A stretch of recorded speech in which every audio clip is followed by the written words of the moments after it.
What's up, everybody, and welcome to the 17th fabulous edition of the OZone. I'm your host, Omar Miller. You can find me on Twitter at Omar Miller, on Instagram at Omar Benson Miller, and I am here with my brother from the same mother and co-host, Terry Miller. A lot of pressure. Icons at Icons on Twitter. Yeah, see, there I go. EYECONZ. That's me. Eddie Murphy. Now let's party. So we want to party. We got a lot of stuff to cover this week that's happened in sports. Still basking in the glow of the Cleveland Cavaliers World Championship parade. Just basically for me, just to be able to say I told you so. Is that like a pregnancy glow? A little bit. It's not postpartum yet. I haven't gone depressing yet. Oh, yeah, went dark. I haven't gone zero dark dirty. I'm still up. I'm all the way up. We got a lot to talk about. Trying to get our summer on, and what happened this weekend, we got it on. We told you all it was coming. The fight had gotten postponed because one of the brothers got hurt. Thurman hurt his hand, and then he came in and he hurt Sean Porter's face. Let's talk about Keith one-time Thurman and his triumphant victory to maintain his spotless record against Sean Showtime Porter. What do you got for me, Icons? Talk to me. I really don't agree with the decision personally because I saw Thurman getting a lot of good thumping on, and he was a one-punch fighter. He turned into Canelo on me. Although it was a great fight. I mean, punch-wise, he was landing some harder punches, but being the more effective fighter, I have to go with your boy Sean Porter. You know what? I didn't feel that way. I didn't feel like I didn't feel like Thurman plotted, and I also didn't feel like he was a one-punch fighter. I saw him bang out some combos against the man, and I saw him shock and awe Porter more often than the other way around. Porter did a great job of applying pressure. I will say that. But there were several times when he tried to apply said pressure, and he came in where he got clocked. And he kept moving forward, though. It doesn't mean anything. He still got clocked. But he made Thurman go back. Thurman was going backward for most of the fight, especially when they gave you that body work, that great body work. He made him bring his hands down from the ceiling to the floor. He was like, "Oh my God!" Girls hit you, hallelujah. Girls hit you, hallelujah. The body work don't give it to you. The body work don't give it to you. Man, it was Saturday night and we was in the ribs. It was all bad. He had that rib sandwich. He had that rib tips, medium sauce. He really put a hurting on Thurman's body. But even with all that, I thought Thurman showed the heart of a champion. Because, both of the guys. To me, fight of the year. Yeah, I really feel that way. I felt like that was a great fight, and I felt like it was the fight of the year so far. You know, we're only in the middle of the year, but there was something about from the word go. I missed the first couple rounds. I was flying around as I do. But I was following the blow-by-blow on Twitter. And actually, you know what? I have to give love to that Premier Boxing. It's Premier Boxing is Al Heyman's company who's putting it on. Mm-hmm. They have a great social media feed because they show you highlights from the round as though you're watching the fight on little GIFs and whatnot. And they'll show you 10 to 20-second exchanges. And then the cool thing about social media is that people are giving you a blow-by-blow from different perspectives. Right. So I thought that was pretty cool myself. So I can't speak on the first couple of rounds, but from what I saw when I got in, I did see Porter punish the body. There's no doubt about that. But I also saw Thurman putting in work with the left hook, which stumbled Porter in the late rounds, and also with the jab and then uppercuts. There was one point, I think it was like the fifth or sixth round, where Thurman pounded him with literally 4 straight uppercuts. I mean, it was like, and Porter just like acted, I don't know, he acted like it didn't matter, but I obviously it really didn't matter though, because you saw he kept moving forward. So either Thurman doesn't have the punching power that everybody believes that he has, or it's just that he was walking through him. I don't buy that. I don't think it was either. He wasn't walking through him. He was hurt. He just absorbed punches well. And now I don't think you necessarily get points for absorbing punches. I think that if we go to the stats, and I normally don't agree with the stats, but you know what I think? And I wanted to get your take on this personally, because I think that all these sports are cognizant because of social media. There's just no way to really overestimate the value of social media in today's world at large, but especially in the sporting world and entertainment in general, because what it does is it gives immediate feedback. Like when the Cavs lost those first 2 games by 30 and then ended up beating the Warriors by 30 the next night, everybody was crying fix and rig. The NBA has to hear that, you know what I mean? Whether or not they respond, and obviously they don't want to justify those allegations with a response, but they hear that. They hear what people are saying. And in this, I think in boxing, one of the reasons why Al Heyman is investing in primetime boxing is to stop the cannibalization of the sport that's been going on with pay-per-view. Right. Especially with pay-per-view that people feel like they're getting ripped off on. Because a lot of people just plain and simply don't appreciate paying $60, $80, $100 for the big fights in HD, and then feel like you got ripped off. Feel like you see a better fight at your local Irish pub. Well, you heard what Thurman said, though. Thurman said that he wants to keep fighting on television. He wants to keep fighting on television. He doesn't want to gouge the public. That's what his words were. And it's the smartest thing in the world. We should probably pull up that post-fight clip because he said a couple of poignant things. One thing that I liked about both of these guys, and I even tweeted it, it was a fight that I loved to see and I hated to see because I love both of those guys. We met Sean Showtime Porter and his dad, really class act. Both of those guys, really they're great solid guys. Yeah, solid guys. We met them at the Triple G fight a couple months ago, and really solid dudes. And they grew up and are friends with Keith Thurman in his camp. Well, I met Thurman at the Mayweather-Maidana fight and had a long chat with him. And, he's a solid dude, as you could hear when he spoke afterwards. There's a lot of goodwill between both of those brothers, man, and I wish them both the best. I hate that in that situation somebody has to win and somebody has to lose.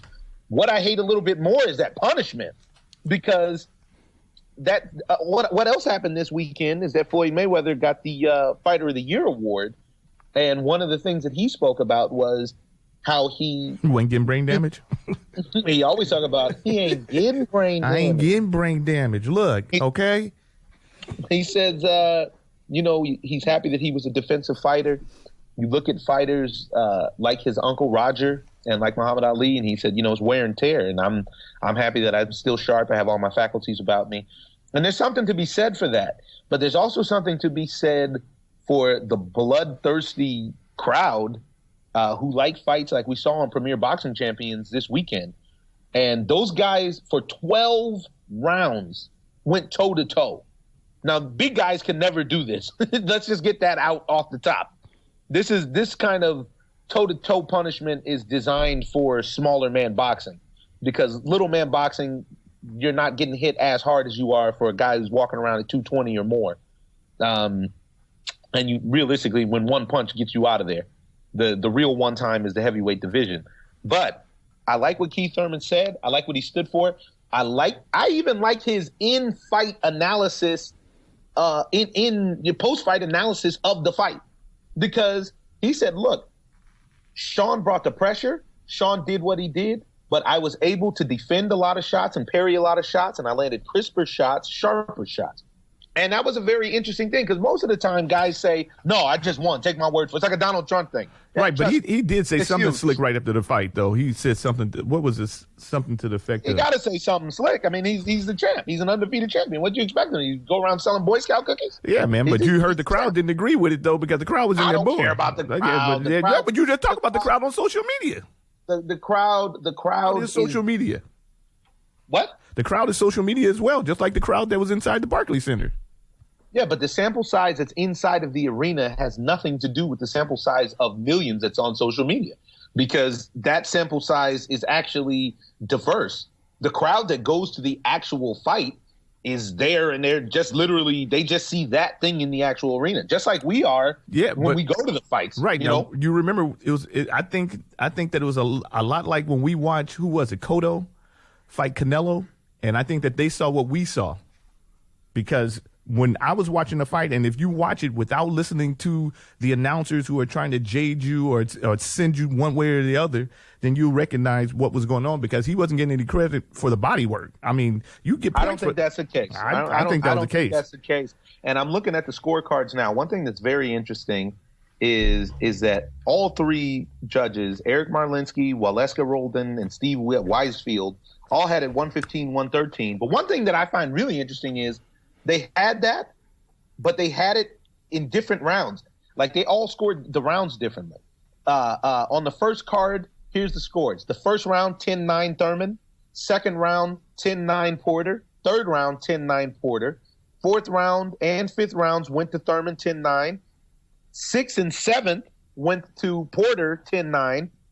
Eighth, ninth, 10th, and 11th went to Thurman, 10-9. Yeah. And the 12th went to Porter, 10-9.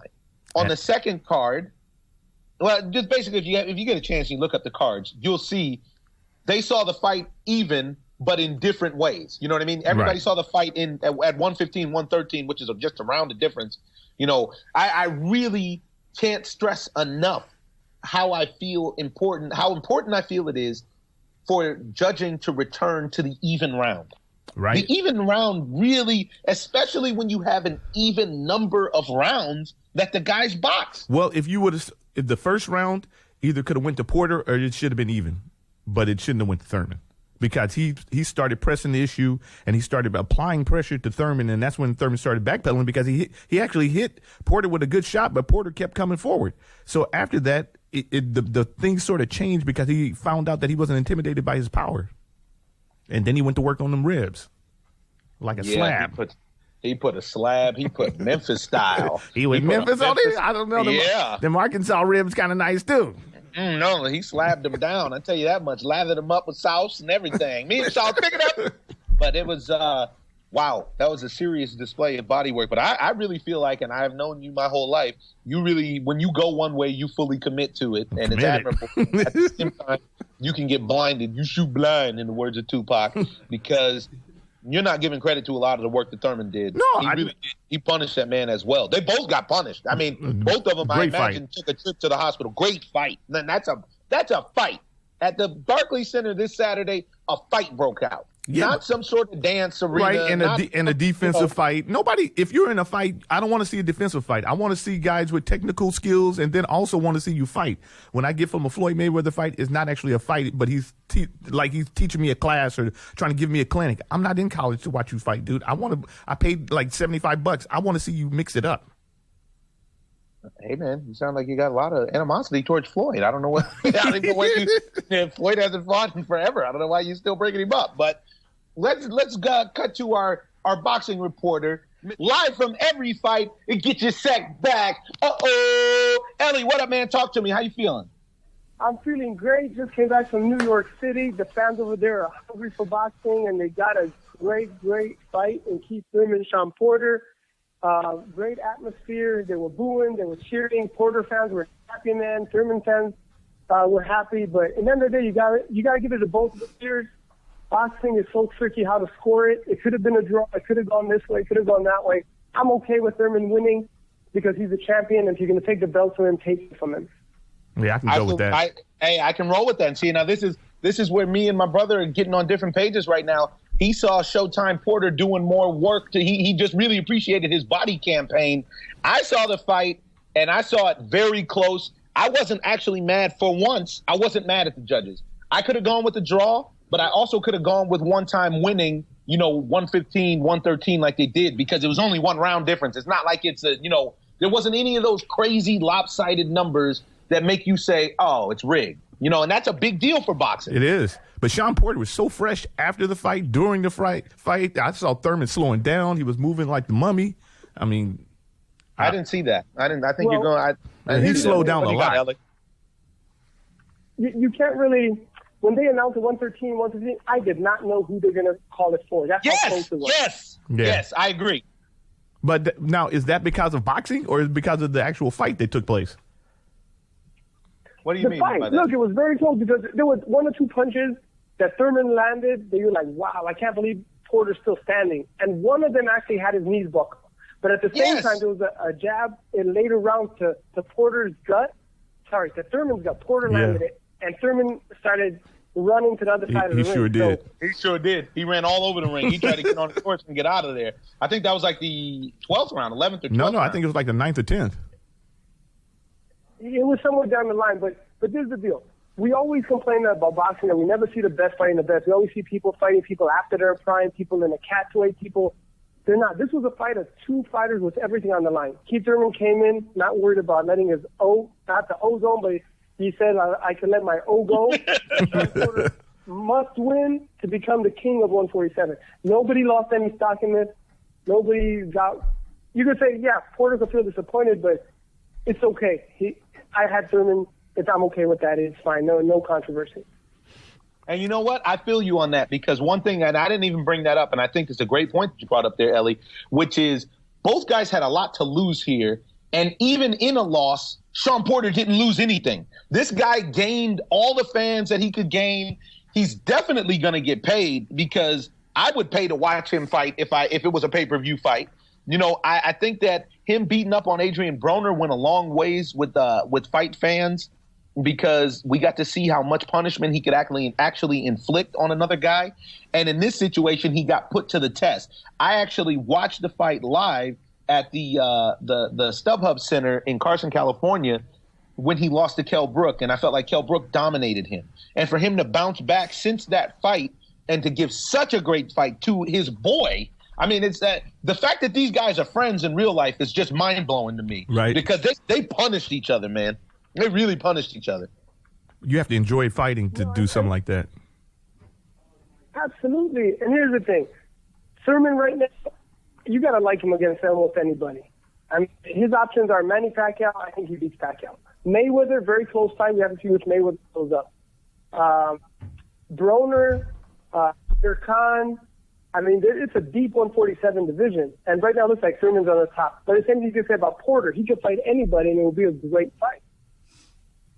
Wow. Listen, I've been saying this for a while, and when I got to talk to one time after the Maidana fight, the first Maidana fight, I ran into him down in the bowels of the MGM Grand, and I told him then, this was 2 years ago, 3 years ago, Ellie? I told 2 years ago. Over 2.5 years ago. I told him then, I said, you know what? You can beat this dude. And he looked at me and he said, you think so? I said, absolutely. He said, I think so too, and it might be a body shot. And the thing, is, he is. One thing that I liked from one time that I saw this fight, I liked his ability to take a punch, because Porter hit him hard, and not only did he hit him hard, when he hit him hard, he continued on. You know what I mean? It's like he didn't like get him in trouble and let him go. I saw Thurman use some professional tactics where he got hit hard and then he wrapped up. He knew what he had to do. You know what I mean? And I like that. Of course. He had him against the ropes at one point, and he was destroying him, and he locked his arms up and just played it off to kill time to get his air back. I mean, it was beautiful work by Thurman, but I just couldn't give him that fight because he wasn't busy enough. I saw him get hurt a lot too, and then they didn't give, because the announcers were trying to jade the fight towards Thurman more so than Porter. You could tell, but if you watch the fight and watch just the body work and the jabs and everything else, I felt like Porter had the upper hand. I can't roll. I cannot roll. I'm happy with the decision. If it would have been a draw, I wouldn't have been mad at that either. But I'm happy. No, I wouldn't have been mad decision. Or a split decision. But I mean, come on. I just couldn't give it to him. I like the way that the kid Porter looked right after the fight. He looked like he could have won 3 or 4 more rounds.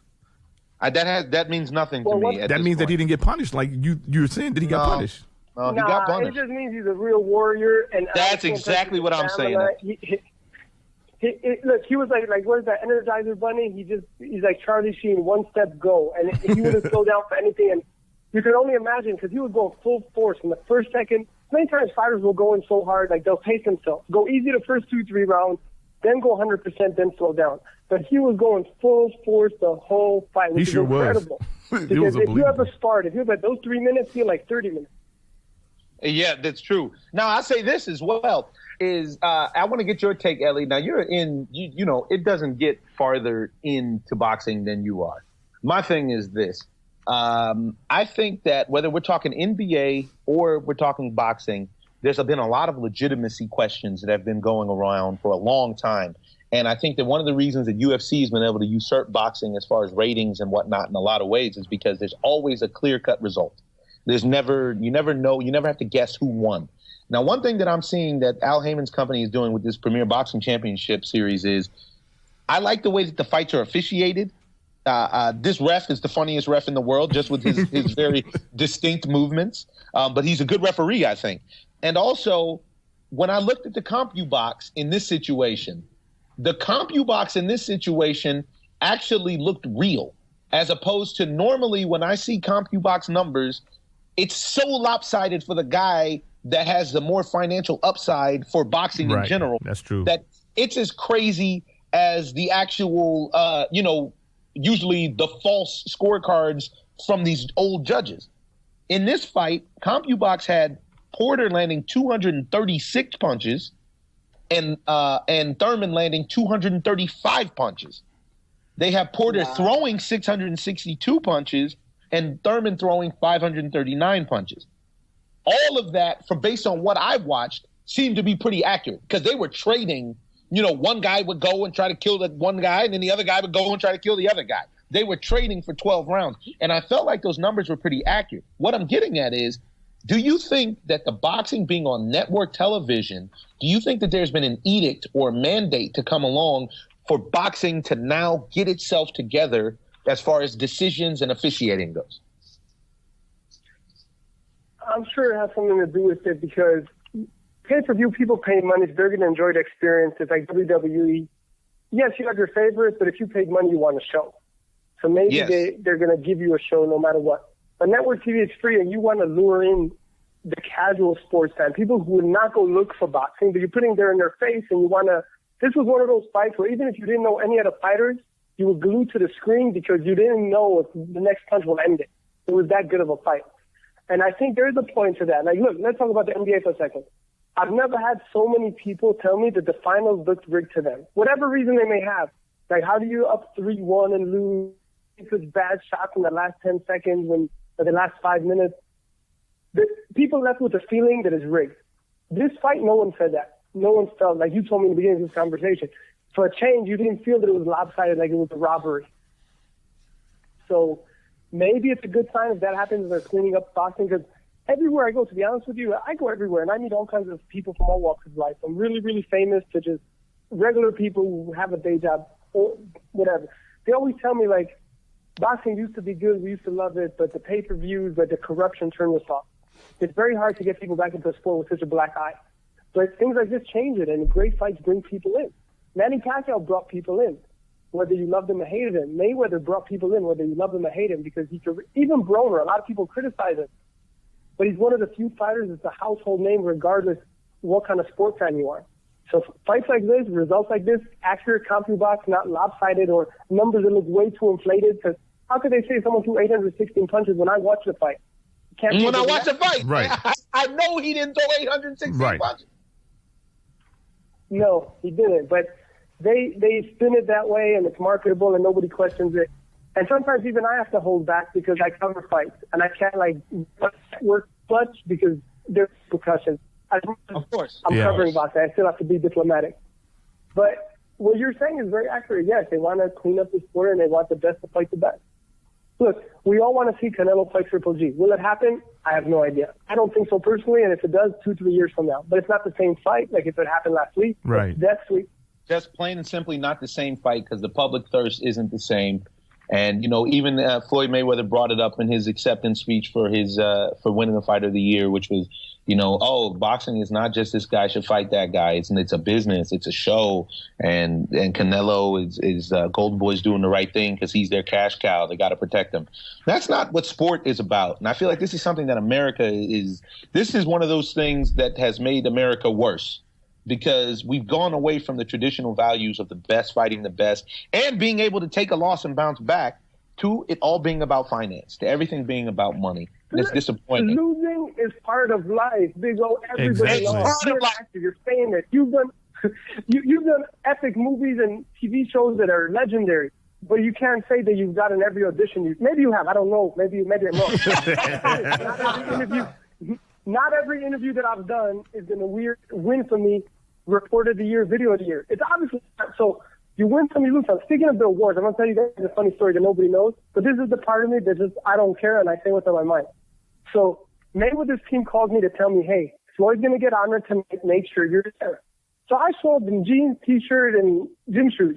And it's an award dinner where everybody's like tucked up, right? It's boxing writers. Mind you, boxing writers are the most bitter group of people you'll ever meet. They hate life. They hate the sport. They hate Mayweather. But they want him there because it looks good. So they're giving him a Lifetime Achievement Award. Yet in all their history, they never gave Roger or Floyd Sr. Trainer of the Year. They never gave Mayweather Fighter of the Year. It was Manny who was Fighter of the Decade. It is what it is.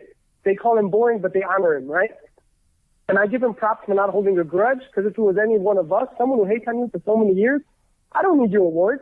It's meaningless at this point. Give it to me when I'm relevant, not when I'm retired a year, 2 years, whatever. So Mayweather shows up. So I'm waiting in the hallway for him to arrive, and the guy in charge of that event says, okay, you got to leave. You can't be here. I'm like, okay, so I wait outside. He sent security to move me from standing in front of their building. You can't stand in front. And I told the security guard, they were cool. Security guards are always cool. I'm like, listen, when Floyd gets here, I'm going to walk in with him. So it doesn't matter if I stand here or a block down the street. Same thing. In the meantime, someone from Floyd's team comes down and goes, hey, Ellie, where'd you go? Why are you not upstairs waiting? I said, oh, they told me that I can't even stand in front of their building. Who told you that? And it's in 1 second, I'm back in where I was inside the building. So there's a lot going on in boxing with jealousy and stuff, and you can have 100 writers, but nobody reads your stuff. You know what I mean? They're generals with no armies.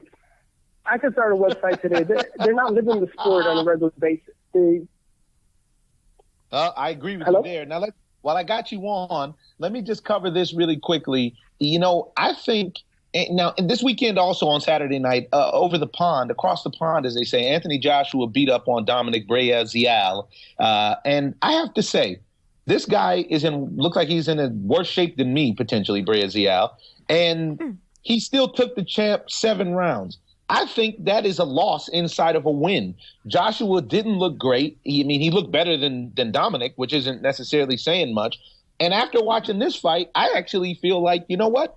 Deontay Wilder, since that other fight got messed up and didn't end up happening, Deontay Wilder should go put in work with Anthony Joshua real quick, and I think that he wins that fight. I wanted to get your take on that, and I just wanted to get a quick take on the whole Tyson Fury dropping out of this fight and postponing the fight, which I think is a hoax, personally. Go ahead. Let me hear what you got to say. Okay, a few things. So, watching the fight, I got to say this. Anthony Joshua could have blown him out of the park in 2 rounds. He had him hurt, and he didn't jump on him. He wanted to give his fans some round because his last fight lasted also a round and a half. And maybe he was worried. Maybe his corner told him, hey, don't finish it. Give the fans some rounds. They paid money to see you here. It's pay-per-view. UK pay-per-view is only $15, so people actually buy it. Here, pay-per-view is like up to 100, 79, 69, 89. I think that has a lot to do with it, because Brazil, he's a big dude, but he's not at that level of the superstars. He's okay. He's a nice guy, but let's keep it real. I still think Wilder, if he catches Anthony Joshua at this point of his career, Wilder has the advantage. He has the experience. He has the win. He's fought the better opposition with no doubt. But if you wait a couple of years, who knows? Because Anthony Joshua looks like the real deal. This fight, I think he just put in rounds just to give his fans some more action. I think he could have finished him after 2 because he hurt him and he dropped him and he backed off. He didn't jump on him. Dominic Brazil struggled in his last 3 fights, so I wasn't surprised. I'm actually surprised it went that long, this fight. I'm very surprised, and I'm disappointed. I'm surprised and I'm disappointed. Brazil was in terrible condition. You can look at him. He looked like he was in terrible shape. Yeah. That's true, but it is what it is. That's who they decided to go with, and they sold pay-per-view and they packed the stadium. And when they had the weigh-in, they had tens of thousands of fans show up for Joshua. He's a rock star in England, and they love their boxing and they actually cover it. So I give him that. Now Tyson Fury, this is the deal. He fought Klitschko last September. They found before the fight that he had extra levels of a component that helps you build muscle, which is illegal to take. Now, they kept it as a secret. Do I smell some meldonium? Hello? I'm sorry, Do I smell some meldonium? Some Brazilium? Some of the funny business is getting in the bloodstream somehow or another? Yeah, but here's the funny part. So they knew about it in September. It should have came out that month. He should have given Klitschko's back his belt. If this is true, we don't know if it's true, but from what it seems like it is. But there's such a big business of boxing, they kept it on the low because, come on, you know about this. It's been 9 months that they knew about it. Why is it coming out now? Right. Why does it come out the same week that he pulls out of a fight? Does he not want to face the media? They're going to ask him about it. Does he want to face Klitschko? Because actually, if that's the case and the first fight is forfeited, Klitschko gets back his belt. It's a no contest, so it never happened. So we don't know the whole story, but if that's true, they did a great job in England of covering it for so many months. Like Lance Armstrong, I don't know how to explain it. Like how in this day and age you could conceal that for so long. Or is there a possibility? Again, we don't know, but. No, Ellie, is there a possibility that he's on it again, maybe, and he's pulling out so that he can get clean? Absolutely, that's a possibility. Of course, I agree 1,000,000%. Because why would you perform unless it came out the first time and now maybe they said, hey, it looks like you're on it or something happened? Absolutely. And if he's on it again, it's even more embarrassing. But to me, I'm pretty impressed that they were able to not release it and not tell anybody for 9 months. Again, it's very big business in England. He's extremely popular. There's a lot of money involved, promotion, fighters. He's a rock star whether people love him or hate him. He's very popular. But yes, it could be. There's a lot of options here. Why did he pull out? Fighters go into fights injured all the time. Andre Ward fought with a broken hand in a final of Super 6 against Carl Frost with one hand. Maidana fought Mayweather in the second fight with a cracked rib. Every fighter goes in with some kind of injury. Mosley had a torn Achilles when he fought Pacquiao. So, and he's talking about he's got a bum ankle. It's hard for me to believe that an injury would stop Tyson Fury. Exactly. Plus, there's video of him doing everything, but there's no video of him getting injured. And that's what I was just saying. I got a video of him walking the dog. I got a video of him doing the hula hoop. This guy's out there making pancakes. I see him drinking a 40-ounce to freedom. He's leading freedom marches for Nelson Mandela. I see this guy doing everything except for rolling his ankle. And I'm supposed to believe for some reason that this ankle roll, he needs 6 or 7 weeks. I personally believe he just was not, he knew he wasn't ready to fight. Whether or not he had any performance-enhancing drugs, I think he knew he was not ready to fight. I think that he enjoys being the heavyweight champion of the world, having all of those belts, and I think that he's trying to hold on to it as long as he can. And whenever the fight happens, I'll be amazed if Klitschko doesn't walk through him. Okay, and I'm going to tell you guys one more thing. And I know, listen, I've played basketball my entire life for 22 years. I've twisted my ankles more time than anybody can imagine. I'm sure big old playing baseball. I'm sure my ankle never turned black, green, yellow. It turns, you swell up, and then it swells down, and it's a little reddish. But he put a picture of his ankle. They overdid it with the makeup. The colors were not even logical. It was black. Like, how, those become black when you twist an ankle?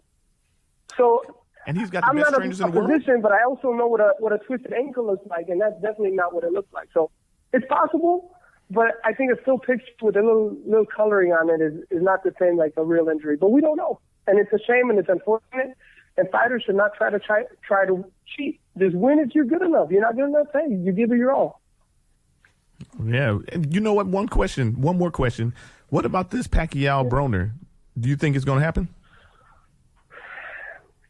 Broner told me about 4 months ago, before Pacquiao fought Bradley, that Pacquiao's team was calling in very seriously. Pacquiao's manager, Pacquiao's direct advisor, Michael Kahn, was calling in to set up the fight. Broner's a big name. It would sell. They probably thought Manny could win. Bob Arum didn't want it, maybe because of Al Heyman, maybe some other reasons, I'm not sure. And they went with Tim Bradley. We all know that wasn't the best fight. It was a letdown. I was disappointed from the fight. I expected Bradley to bring more, just to make it more entertaining for everybody. It was a lopsided, one-sided fight. Now Manny Pacquiao doesn't know anything about it because he's usually the last one to know. They bring him in just after they tell him who's he fighting. I spoke to members of Broner's team Saturday night at the fight. Broner was supposed to get there, but last minute he just plane and land on time. So when I asked them, they said, let's meet tonight and we'll tell you everything. But I didn't get a chance to meet with them because I flew back here. So I'll try to find out in the next few days. If it does happen, it's exciting. I don't know Manny Pacquiao in this point of his career. How much does he have left? Broner, if he's serious and he works out, can make it entertaining. But I don't know. If it is, it's a big fight because it would sell. I thought Manny Pacquiao retired, but we'll see. Yeah, I'm just looking online right now, and it says Top Rank Bob Arum has booked the Mandalay Bay. So so it's possible. I mean, look, they have a pay-per-view fight coming up in 2 weeks that it's not going to be easy to sell. It's the Crawford-Postol, 2 champions. So you have to be a hardcore boxing fan to tune into that one. Crawford is a bigger name, of course, but it's still going to be hard sell. Ellie, well, it was great having you on OZone. So tell everyone really quick before we let go, tell everyone where to find the podcast. You can find the Ozone Podcast on Twitter at Ozone Podcast. You can find us on iTunes. It's the Ozone. And you can find us on Stitcher. We're the Ozone everywhere you look. Sports how we think it is and how it should be. That's it. Make sure to follow the best podcast on the planet. Thank you, Ellie. You're welcome. Thank you guys for having me. Always nice to have Ellie on. He's got an interesting perspective. Yeah, he's an insider, man. He's really an insider. And it's great to have that inside man. It was great because he was actually ringside at the fight, So that was very interesting to get his perspective on the crowd, on the upcoming fights, and the whole song and dance. I tell you what else is interesting is to get your perspective on your wardrobe. I don't know, ladies, if your man likes to shop. Most of us don't. But if they don't, you might want to send them over to 54club.com, where for only $60 a month, they can get a curated package of stylish clothing delivered every month that they get to keep. That's worth more than $150. I mean, I don't see how you lose. I even have a bigger win for you. You know what it is, T? What? It's a promo code. Oh, give it to him. Give it to him now. Give it to him now. The promo code is Omar. And you want to go in there, type in Omar, and you're going to get money off of your very first month of membership. Check it out, 54club.com. Curated clothes for the man in you. Moving on to just a very interesting take. I mean, that fight game is amazing. It was. That was a great fight. I mean, you haven't seen anything like that in a long time. Yeah, there was another great fight this year that's eligible for Fight of the Year, but I think that one's going to beat it out. But this is the thing that's tripping me out about this is just how it's just blatantly dirty, and it's just kind of like people. It's kind of like voting for Donald Trump, and it's dirty, but people are still doing it. Hey, this is how real it is when people don't. This is how real it is when people are disappointed with the options. It's true, and you're just willing to go with what you're willing to go with and sink or swim, kind of like these people with the Brexit and everything else. One thing that I want to go with and figure out, we can go this route, is let's move into what is going on now. The main sport happening in the United States is Major League Baseball. Who's here with me? Who's ready to talk about some Major League Baseball? I am. Hey, all right. Let's do it, dude. Right on. Woo! Hey, they're bringing up that kid, Lucas Giolito, tomorrow. And what do you think about young Lucas's chances in the show? Young Lucas got great chances with a 100-mile-an-hour fastball. That heater always translates. Especially if you can throw ground balls with it. Yeah, and Very interesting. He's got an overwhelming breaking ball. Got that power dookie. It stinks. Who's he starting against? I do believe it's the Mets. And as we speak, Matt Harvey.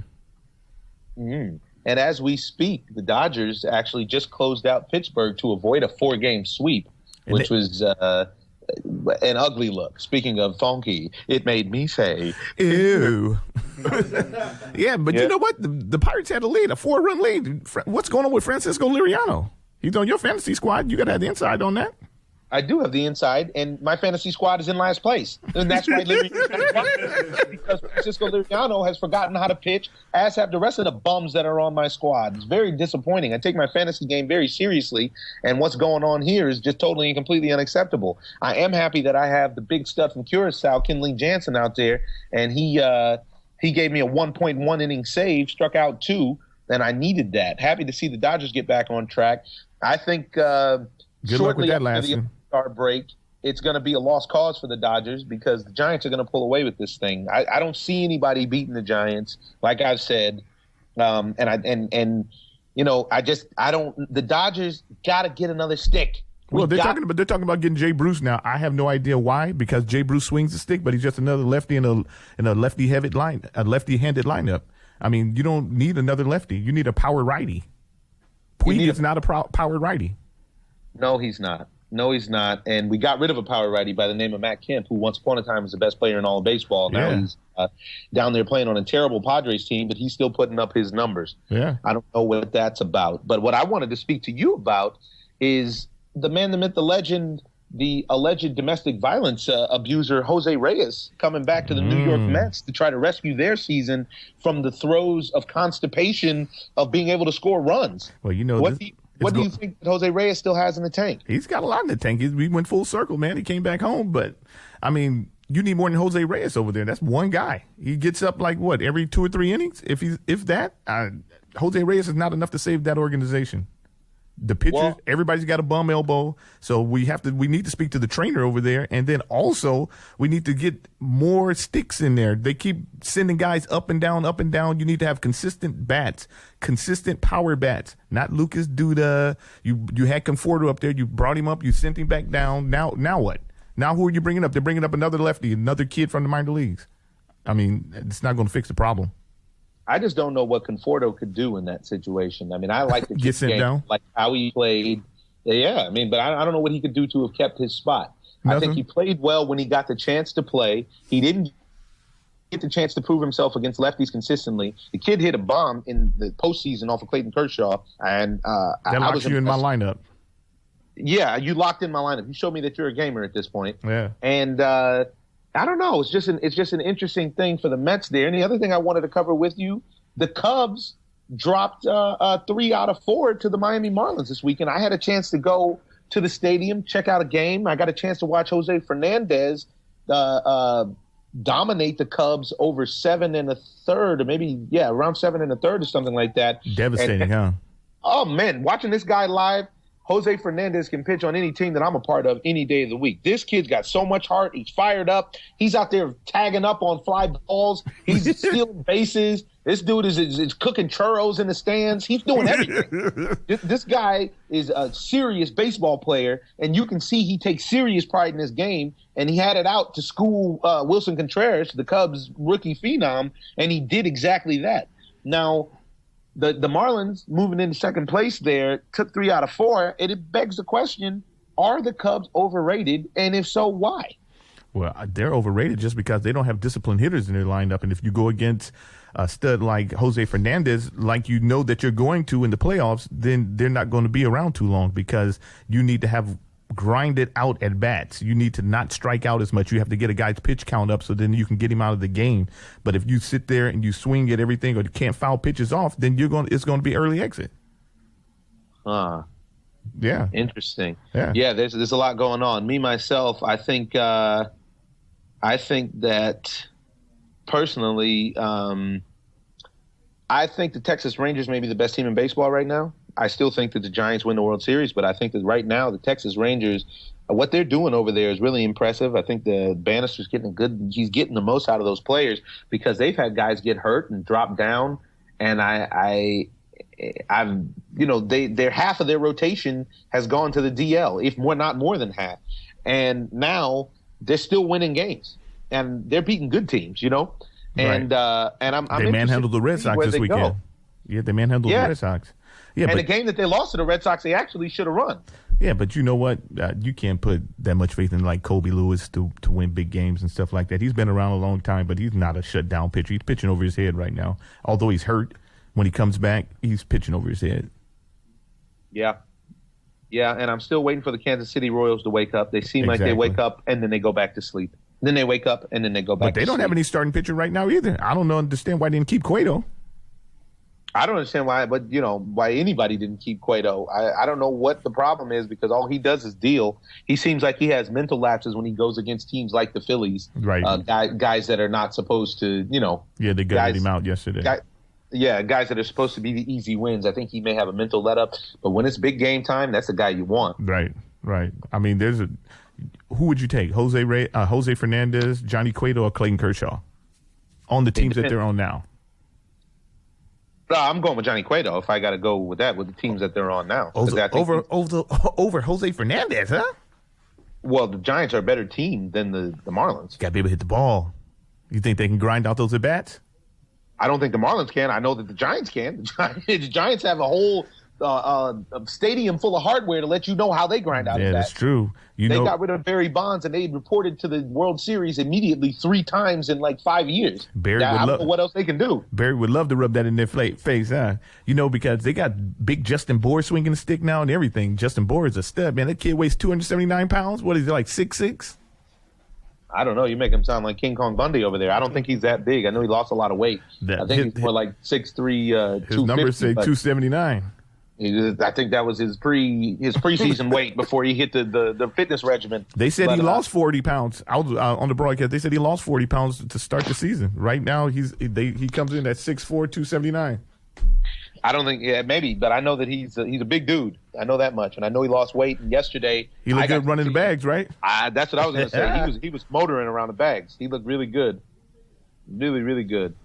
So I was impressed with Bohr and the Marlins. I think that Donnie Baseball, Barry Bonds, Andre Dawson, Tim Wallach, the coaches are doing a great job down here in Miami, and they're trying to get guys excited about winning. And it's amazing what that can do for an organization. It's right. Just bunch of kids. Cures so many wrongs. Yeah. So many wrongs. Now, what do you think about this? Because a lot of people are talking about the downside of signing someone who had a domestic violence incident. I personally, I think the people are very quick to condemn. I don't know what happened between Jose Reyes and his wife. But so I don't understand what these people are calling for. So should a guy be put out of business because he had an incident that he was, I don't even think he was found guilty, was he? No, I think his wife dropped the charges. And not only that, why are you trying to have Jose Reyes establish a standard for your life? I mean, I don't care what. Can I just get Jose Reyes to play baseball and steal some bags? I don't need him to help me with my wife and my situation. You know what I'm saying? So let Jose Reyes play baseball, and she dropped the charges. We have a problem in our society with that. When people are found innocent, we still want to hold them accountable. Well, our system is supposed to be innocent until found guilty, right? And we're not doing that. So when you're found guilty, when you're found innocent, we still want to hold something over your head. Just let it go. He doesn't have any charges against him. I don't know. I don't know what that is. I think there's an innate disdain for being success. A hypocrite. No, there's no disdain for being a hypocrite. Being a hypocrite is encouraged in our society. That's true. There's disdain for successful people, for them to live perfect lives, and I don't think it's just. I don't think it's realistic. The other thing I don't think is realistic is heading to Rio to participate in the Olympics in the middle of a Zika epidemic. Why don't you want Zika? Everybody's doing it. I'm cool. I am cool. It's interesting to hear all of the different athletes around the world, who have decided to not participate. And this year, we're getting USA Basketball is unveiling their roster. And it's going to be interesting to see. Tell me what you think about this roster. We got Carmelo Anthony, Harrison Barnes, Jimmy Butler, DeMarcus Cousins, DeMar DeRozan, Kevin Durant, Paul George, Draymond Green, Kyrie Irving, DeAndre Jordan, Kyle Lowry, and Klay Thompson. Come on, dude. Who's going to beat that team? Ain't nobody beating that team. I mean, you can take half of them. The weakest link is Harrison Barnes. I mean, and he's like what? I feel like he's leaps and bounds ahead of the other foreigners. I'm sick and tired of watching the basketball team go and beat up on everybody. This is ridiculous. Why did they keep doing this? Why are these guys able to play? This is ridiculous. Let the college kids go play. So, let them get Zika. Right. What do they need? What do they need their sperm for? And then we can end up with a whole bunch of little-headed babies all over the country. See that? Because all these guys are going to go out afterwards and boink, boink, boink. Hey, this is a very interesting situation, not with the boink, boink, boink, but it poses the question, just like how for some reason the Olympic Committee has now decided that professional fighters can fight in the Olympics. That's ridiculous. It is ridiculous. It's going backwards. That's what it is. They need to create a standard regulation. Either professionals can participate or they can't. It just needs to be one or the other. When you're a professional, you're at the highest level of your field, period. Why are you fighting or participating against amateurs? Even when they're talking about baseball, let the minor leaguers go. They want to bring in the major league pitchers. I mean, come on, dude. Clayton Kershaw against somebody from wherever is. That's what Clayton Kershaw is giving people at the highest level problems. Right, it's like little league to him. So why would you go and have him? I mean, come on, dude. This is ridiculous. Manny Pacquiao supposed to go fight some kid that just got out of the gym. He'd kill somebody. And then on top of that, he's supposed to get Zika. Come on, man. I'm past. Damn. I'll pass. What's the motivation? You're asking for a lot. I'll take Zika, or I'll just, no, I'll pass. I don't need Zika. I don't need the chikungunya. I don't need dengue fever. I don't need any of that. Yeah, it seems less than desirable. I can tell you that much. Now, the Zika I'm glad they didn't ask me to play. Let's just say that. The Zika is supposed to last in your system for up to 6 months, right? Dude, I got the good Zika. Pass me some, bro. Pass me the. Oh, God, dude, I just got the Zika. I'm so wasted. I don't know how long it lasts in your system, but I know it's not rated AG, baby. That's all good. I don't know what's going on with it. I just know I don't want it.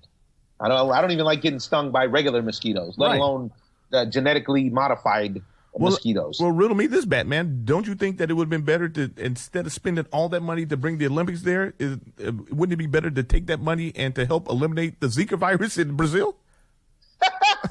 Why would they do that? That might actually do something good in the world. You're right. About that. It's about making money. It's what it's about. What it's always about. Yeah, because you can literally go and eliminate the Zika virus in that region and then throw a little smaller campaign. Everybody be willing to come out there later on after the thing is cleaned up. Clean it up, man. Yeah. Yeah, it's very interesting. I don't know, man. I don't know. I think you're asking a lot of these athletes, and then a lot of guys are catching flack who say, no, I don't want to go. Why would I want to go out there? I just can't. I don't see. I don't want to go out there for Carnival. If you got bugs flying around that's biting me, that's going to give me a disease that I'm going to have come out with, babies with deformed heads and stuff. I mean, nobody wants that. Who would do that on purpose? Tough spot. It's a tough spot. But you know what people do want? What? A brand new Racer Edition Ritmo Mundo watch. I'm wearing mine now. I had a feeling you were. Have you been over to ritmomundo.com lately? It's pretty impressive. They got a very nice brand ambassadorship going on. Some professional drivers, professional tennis players. Wimbledon's about to start. And I do believe that they've got a strong package of watches for you for whatever your budget may be. High, low, whatever. Ritmo Mundo. Race your way into the future. Moving on to the biggest sport in the world is football. Goal! Goal! I think that it's pretty amazing that Chile won the Copa America, and it came down to a situation, a goal situation, a penalty shot situation that Lionel Messi, who in my opinion is the greatest soccer player in the world, choked. He choked. He actually he hit it off the top of the post. And he lost, and it hurt. It was unbelievable. He started crying immediately, put his jersey in his mouth, and straight away, he came out straight away. He didn't mess around. He said, that's it. I retire. Wow. He said, I'm taking this decision for me and for the many people who want this. I've tried so hard, but I'm leaving without managing the World Championship. He said he's done with international soccer. This guy has been voted the greatest player in the world several times. He has many Liga championships. He's a stud, and he just can't win it for his country. What do you think that is? He can't do it for the gram. I ain't gonna do it. Do it for the gram. I ain't gonna do it. He can't do it for the gram. What do you think that is? Well, you know what? I respect him for just bowing out. He feels there's some kind of mental block there. He can get it done anywhere else, but just when it comes down to this, he can't do it. So let's not hold his feet over the coals. He has enough pride in this game to say, hey, forget it. You know what? I'm out. Yeah. I'm not going to stink up the joint anymore. Well, it's not that he stinks up the joint in the games. They just can't get it done. He can't get over the hump. That's what it is. And it begs that question is, when do you recognize that, or is he going to go back and go into look inside himself and say, I'm going to give it one more try, World Cup, blah, blah, blah, blah, blah, blah. I can't believe it, because the U.S. national men's team, they played better than they played over their head for a while. And then, then they got exposed for being Americans. And for some reason, Americans are genetically predisposed to losing in international soccer play. It's just not in us to beat other players. Soccer, I don't know why we can't get it done, but we can't. We don't focus on the game like that over here, though. It's that's like what maybe the 6th or 7th sport out here. So I can't roll. Do you know why? Why? Because for those kids who do focus on the game, that's all they focus on. I know, but they don't get the support over here, like finances and the fields. True. And yeah. That's not. For if you are a professional soccer player, from the United States, your whole life has been dedicated to soccer. And believe you me, you've had the best of training and the best of everything that we have to offer. Somehow or another, we just keep coming up short. I don't know what that is. I would have to believe that it's cultural, because if you talk about the other countries, especially in Latin America and whatnot, those guys, they live and breathe the sport. So we don't live and breathe. We have too many other things that we could do. I mean, you can, okay, I'm focused on soccer right now, but then you know what? Summertime, so let me go to the beach a little bit. Let me do this. Let me do that. And these other guys are actually focusing in other countries, focusing on that sport all day, every day. Yeah, that's what they're doing. It's exactly what they're doing. Well, I think that's it for this edition of the Ozone. I want to speak about the NBA draft, but we'll save that for next week. It's not like anything's going to change. The NBA is still 5-6 months out. We'll get Laker Quick on to speak on how he feels about the Lakers pick. I personally feel pretty good. I want to speak on what's going on down there in New Orleans. I think Buddy Hield and Anthony Davis is going to make a good duo. Yeah. I'm sure you have some strong feelings about the draft yourself. Yeah. But as for now, I want to wrap it up, and I want to wrap it up for you with another fabulous quote, which will hopefully help you succeed in life. And it is from Bruce Fierstein. It says, "The distance between insanity and genius is measured only by success." Keep that in mind, folks. Sometimes you may be seen as crazy until you get it done. Next thing you know, you're a genius. Always great having you on the Ozone. Tell a friend about us. This is where we tell it how it is and how we think it should be. The Ozone, unfair and partial sports. Out. Ozone.